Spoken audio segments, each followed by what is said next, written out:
Bom, então voltamos agora com a parte do sujeito inexistente, que não é um sujeito, afinal de contas ele não existe, né? Mas é um tipo aí de oração que não tem sujeito, né? É raro, né? Normalmente toda oração, como eu falei, precisa de um sujeito, de um predicado, mas existem alguns casos de verbos que são chamados verbos impessoais, que são verbos que não têm pessoa, né? Ou seja, eles não têm uma pessoa, um sujeito ao qual ser atribuído, né?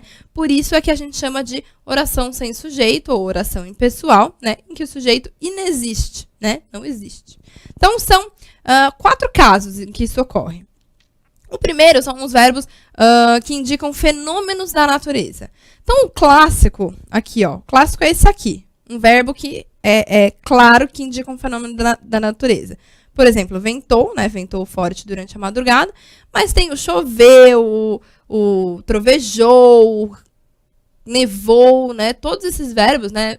Nevar, chover, ventar, trovejar, relampejar, enfim, são verbos que, claro, você entende que apresentam fenômenos da natureza. Mas tem algumas expressões também, como aqui, ó, faz muito calor nos desertos. O verbo é o verbo fazer, que nem sempre é um verbo que indica um fenômeno da natureza, né? Eu posso usar o verbo fazer para várias coisas. Só que aqui, a expressão faz calor, né? É uma expressão que indica aí um fenômeno da natureza, né? Faz calor ou faz frio. Então, nesse caso, a gente está falando de uma oração que não tem sujeito, não tem quem faz o calor. Né? Faz calor. E também o calor não é o sujeito, o calor é o objeto. Então, faz calor nos desertos. Repare que tanto aqui quanto aqui, sempre o meu verbo vai vir na terceira pessoa, tá? E sempre esses verbos impessoais aparecem na terceira pessoa do singular, tá? A gente vai ver só que o verbo ser é a única exceção. Os demais sempre na terceira pessoa do singular. Que é o caso aqui do verbo haver. O verbo haver, gente, ele tem alguns usos, né? Muito comum que ele seja usado como verbo auxiliar em locuções verbais, mas às vezes ele aparece sozinho no sentido de existir, né? De acontecer. Então, veja, se eu falo houve alguns problemas na loja, no sentido de existiram alguns problemas, aconteceram alguns problemas, né?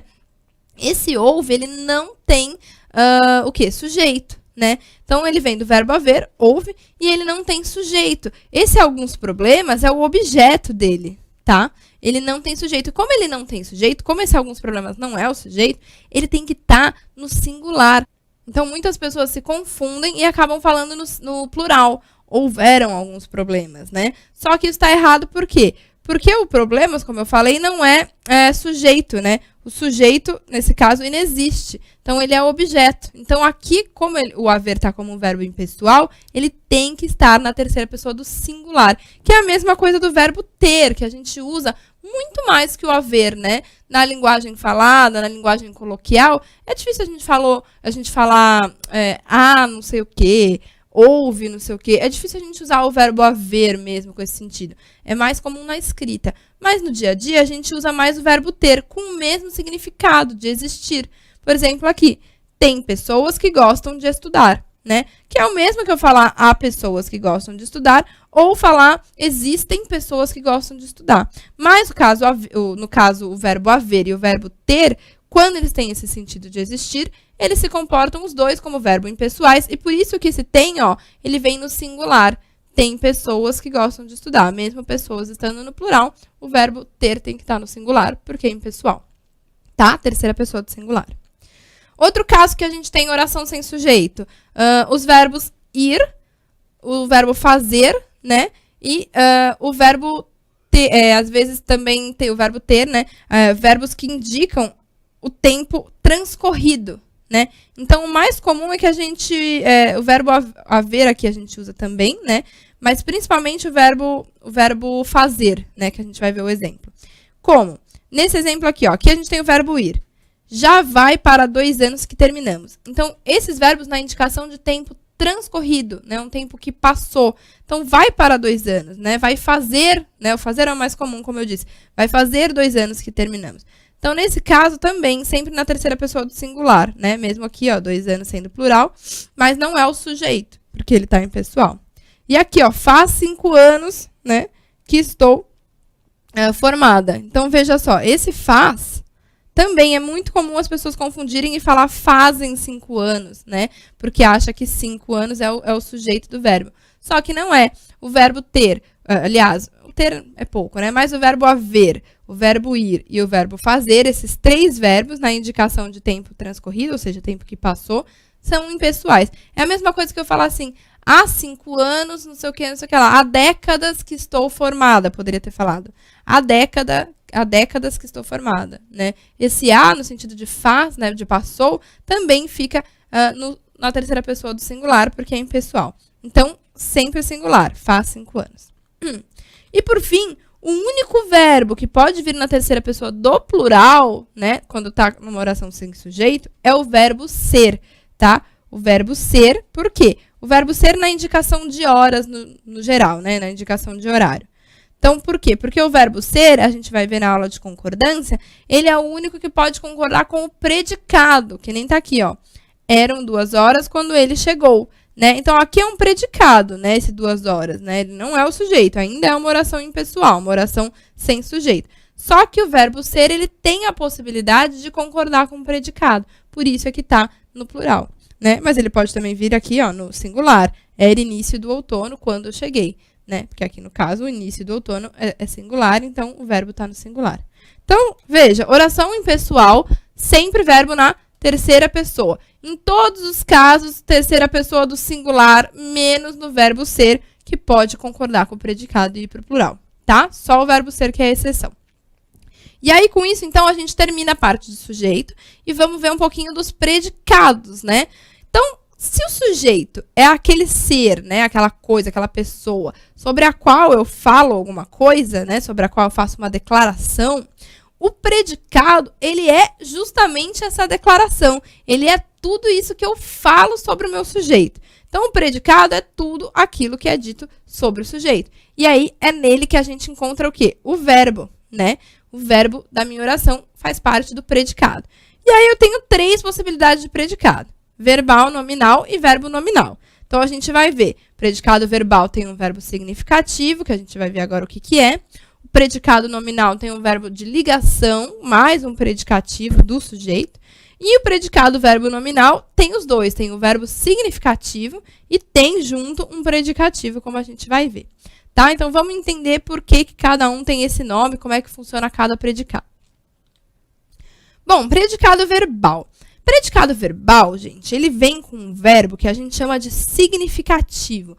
Por quê? Porque é um verbo com significado. Como assim, né? É um verbo que ele traz um significado novo, ele traz uma informação importante para o meu predicado, né? Ele não está ali só ligando alguma coisa na outra. Ele traz, sim, uma informação de uma ação ou de um fenômeno, enfim. Mas normalmente uma ação, né? Ele traz ali uma ação mesmo. Ele traz um significado, né? Alguma coisa importante que faz diferença no predicado, né? É algo que realmente tem um significado que, se ele não estiver lá, faz diferença. Então, ele traz essa informação nova. Por isso que chama verbo significativo. E se ele tem tanta importância, né? Se a informação que ele traz é importante, tem esse significado e tal, se ele tem tanta importância, ele vai ser o núcleo do meu predicado. Porque o núcleo, a gente viu, é a palavra mais importante, né? E aí, se a palavra mais importante é o núcleo e o meu verbo é tão importante, claro que num predicado verbal, o núcleo é o verbo, a palavra mais importante, tá? E aí, nesse caso, a gente tem algumas possibilidades. O verbo pode ser intransitivo, que é aquele verbo que não pede nenhum complemento, né? O significado dele sozinho já tá ok, já se completa. Ele pode ser transitivo direto, que é o verbo que pede complemento, só que esse complemento ele vem direto, a gente vai ver. Ele não precisa de nada para ligar o complemento ao verbo. Ele vem direto, o verbo e seu complemento. Por isso que chama transitivo direto. Tem o transitivo indireto, que também pede complemento, só que esse complemento já precisa de uma preposição para fazer a ligação. Por isso que chama indireto, né? Porque eu ligo o meu verbo no meu complemento por meio de uma preposição, como a gente vai até ver na parte de objeto indireto. E eu tenho o verbo transitivo direto e indireto, que pede 2 complementos, né? Em que aparece um complemento direto e mais um complemento indireto, que eu também chamo de bitransitivo, né? É a mesma coisa. Bitransitivo é sinônimo de transitivo direto e indireto, tá? Então, vamos ver como que é isso. Todos nós choramos muito no velório. Esse choramos é um verbo significativo, né? Ele traz um significado, ele traz uma informação. Mas quando eu falo choramos, eu posso falar só isso que a gente já entende. Você não precisa de um complemento. Todos nós choramos, né? Esse muito aqui, ele vem aqui para passar a intensidade com a qual nós choramos. Mas ele é acessório. A gente vai ver que isso aqui é acessório, porque é um adjunto adverbial. Ele não era necessário aqui, o verbo chorar não pediu, né? E no velório é a mesma coisa. É outro adjunto adverbial que está só trazendo uma informação de lugar, onde foi que nós choramos, mas não era necessário, não foi pedido pelo verbo. Então é o verbo que a gente chama de intransitivo, como eu coloquei aqui, né? Só que agora eu escrevi por cima. Pronto. Então o verbo intransitivo não precisa de um complemento. Eu tenho aqui um exemplo de um verbo transitivo direto, que é o meu irmão constrói casas geminadas. Se eu falo meu irmão constrói, né, você quer saber o que ele constrói. Quem constrói alguma coisa, né? Então, esse constrói, eu tenho aqui casas geminadas, é o meu objeto direto, né? E por isso o verbo é transitivo direto, porque tá vendo, ó, que o verbo se liga diretamente a casas geminadas. Não tem nada aqui entre eles, né? Então, é um objeto direto. E aí eu tenho o caso do objeto indireto. Aqui, assistirei ao seriado mais tarde, né? O verbo assistir, a gente vai ver isso na aula de regência, né? O verbo assistir, embora ele a gente use no dia a dia, né, sem aí a preposição, mas quando tem o assistir com esse sentido de ver, né, ver pela televisão ou ver ao vivo, presenciar alguma coisa, o certo é usar com a preposição a, tá? Embora a gente não use, né, no dia a dia, no coloquial, a norma padrão, a norma culta, pede essa preposição. Então, assistirei ao seriado. O meu objeto indireto é o seriado, né? Mas eu estou fazendo essa ligação com a preposição a, né? Aí, ele se torna um objeto indireto. Por quê? E o verbo transitivo indireto? Porque eu liguei o verbo no meu objeto, o seriado, usando uma preposição, tá? E esse mais tarde também é um adjunto adverbial, só para indicar o tempo. E aqui, Denilson pediu dinheiro à namorada. Nesse caso, Denilson pediu dinheiro à namorada, eu tenho dois complementos para o verbo pedir. Quem pede, pede algo a alguém, né? Pede alguma coisa para alguma pessoa, né? Então, ele pediu dinheiro, né? Então, veja, esse dinheiro ele vem direto junto com o pediu, então é o objeto direto. Mas pediu para a namorada ou a namorada. Então, aqui esse a, né? Na verdade, tem uma preposição, mas o a, que é o artigo da namorada, né? Por isso que ele está com um acento grave aqui com a crase. Então, aqui eu tenho um objeto indireto, porque eu estou ligando ao verbo usando a preposição a, tá? Então, o verbo pedir apareceu aqui como um verbo transitivo direto e indireto, tá bom? Só que é importante, gente, falar uma coisa. A transitividade do verbo, ou seja, se ele é intransitivo, se ele é transitivo direto, indireto, enfim, depende muito do contexto, como eu sempre falo, depende da oração, do contexto em que ele está inserido. Por quê? Porque nem sempre um verbo é sempre a mesma coisa. Tem verbos que quase sempre são intransitivos, tem verbos que quase sempre são transitivos diretos, só que acontece que pode mudar, né? Muitos verbos vão mudar de acordo com o contexto. E aí eu trouxe o exemplo do verbo perdoar para você entender isso. O verbo perdoar, ele pode ser tudo. Ele pode ser intransitivo, se eu falo, perdoe sempre que puder, né? Então, ou poderia ter falado só perdoe sempre, né? Você já entendeu o sentido. É para você perdoar, né? Para você ser uma pessoa misericordiosa, uma pessoa que perdoa. Então, perdoe sempre, é um conselho, né? Seja uma pessoa que perdoa, perdoe, né? Conceda perdão.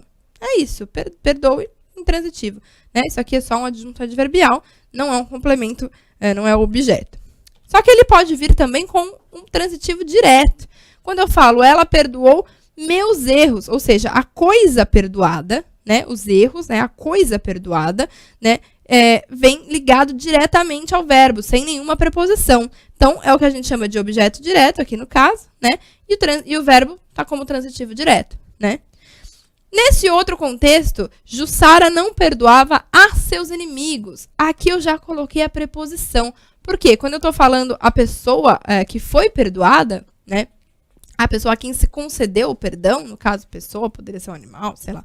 Aquilo a quem se concede o perdão, a gente precisa usar a preposição a para ligar o verbo ao objeto. Então, nesse caso, a gente tem aqui a seus inimigos, vem como objeto indireto, porque eu usei a preposição para fazer a ligação. E aí, o perdoar está como transitivo indireto, né? E eu ainda tenho o perdoar como bitransitivo, porque eu tenho aqui, ó, perdoai a nós, né? Quem foi perdoado, quem recebeu o perdão. Nossas ofensas, que é o que foi perdoado. Então, eu peço para que você perdoe. O que eu quero que você perdoe? As ofensas, objeto direto. A nós, né? Que você deu perdão para mim, que você me conceda o perdão, né? A nós todos. Então, esse a nós, objeto indireto, porque eu liguei o nós pela preposição a ao verbo perdoar. Então, o perdoai aqui vem como transitivo direto e indireto. Então, tá vendo? Dependendo do contexto, ele pode ser tudo, né? A transitividade muda, varia, e é por isso que é importante sempre você ler direito a oração, ler tudo, ler a frase, e tome cuidado, porque às vezes a gente vê um verbo e já acha, esse verbo é transitivo direto, mas às vezes ele tá de uma outra forma, né? Esse verbo é intransitivo, mas às vezes ele pode vir como um transitivo direto, acontece. Mesmo verbos que quase sempre são intransitivos, por exemplo, se eu falo chorar, né? Mas eu posso falar que eu chorei lágrimas de sangue. Aí o chorar já é transitivo direto. Que chorou o quê? Lágrimas, né? É o objeto. Então preste atenção sempre a isso, tá? Então mais uma pausa rapidinho e a gente fala um pouquinho dos outros dois tipos de predicado. Rapidinho.